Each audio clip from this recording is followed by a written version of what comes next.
ఇదే మన భూమి. మనిషి ఈ భూమికి చాలా ముఖ్యం. ప్రపంచమంతా వ్యాప్తి చెందాం. ఎన్నో కొత్త ఆవిష్కరణలతో, అద్భుతాలతో ప్రపంచాభివృద్ధి కోసం తోడ్పడ్డాం. గత 100 సంవత్సరాలలో జరిగిన అభివృద్ధి అంతా ఇంతా కాదు, కానీ అది కేవలం ఈ రోజటి వరకే.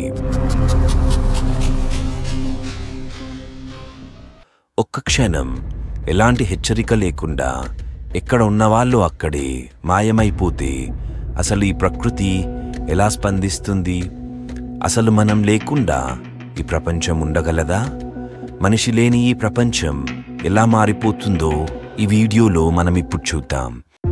మనిషి మాయమైన మొదటి కొన్ని గంటలలోనే ట్రాఫిక్ నిలిచిపోతుంది, ట్రైన్స్ ఆగిపోతాయి, విమానాలు అకస్మాత్తుగా కూలిపోతాయి, విద్యుత్ ఉత్పత్తి కేంద్రాలు ఫెయిల్ అయ్యి ప్రపంచం అంధకారంలోకి వెళ్ళిపోతుంది.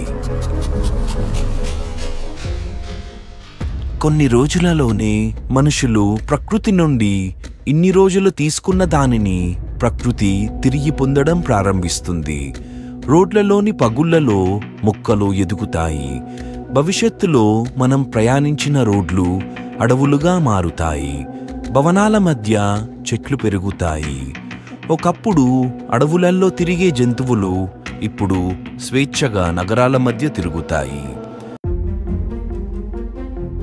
కొన్ని నెలలు గడిచిన తరువాత మనుషుల పెంపుడు జంతువులు అల్లాడిపోతాయి. కొంతకాలం తర్వాత అవి అడవి జంతువులుగా మారిపోతాయి.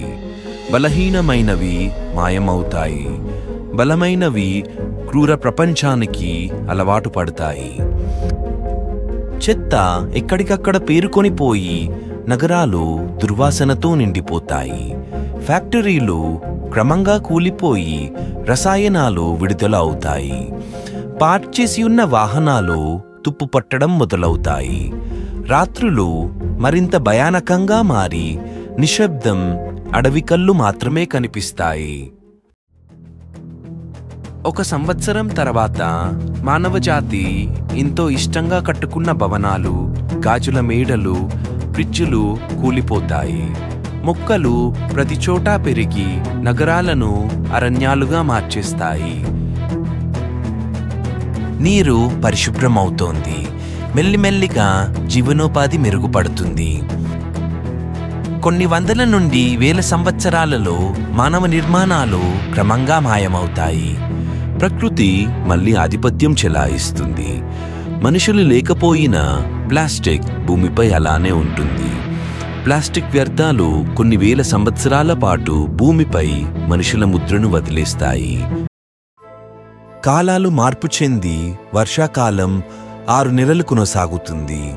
గ్లోబల్ వార్మింగ్ కొంచెం నెమ్మదించినా కూడా హిమనదులు కరుగుతూనే ఉంటాయి. అందువలన సముద్ర స్థాయి పెరుగుదల కొన్ని మీటర్ల వరకు చేరుకుంటుంది. మానవులు లేకపోయినా భూమికి పూర్వ వైభవం రావడానికి కొన్ని లక్షల సంవత్సరాలు పడవచ్చు. వేల సంవత్సరాల తరువాత మనమిక్కడ ఉన్నాము. మనిషి నిర్మించిన మహానగరాల అవశేషాలు ఇప్పుడు ప్రకృతికి అంకితం. భూమి మన గురించి పూర్తిగా మర్చిపోతుంది. మనం కూడా మన పూర్వకాల నాగరికతలా మిగిలిపోతాం. ఏమో ఎవరూ చెప్పలేరు. ఒకప్పుడు డైనోసార్ల వంటి వింత జీవులు అంతరించిపోయాక మనుషులు ఎలా అయితే భూమిపై మనుగడ సాధించారో అలానే మనుషుల తరువాత ఒక తెలివి అయిన జాతి మన నాగరికత యొక్క అవశేషాలను కనుగొంటుందేమో. మనుషులు లేకపోతే ఏమవుతుంది? భూమి మనం ఊహించని విధంగా స్వస్థత పొంది ముందుకు సాగుతుంది. పచ్చి నిజమేంటంటే మనిషి బతకడానికి భూమి అవసరం, కానీ భూమికి మనం అవసరం లేదు. మీకు గనక నా వీడియో నచ్చినట్లయితే ఇలాంటి మరెన్నో విషయాలను తెలుసుకునేందుకు లైక్ చేయండి, షేర్ చేయండి మరియు సబ్స్క్రైబ్ చేయండి. Thank you.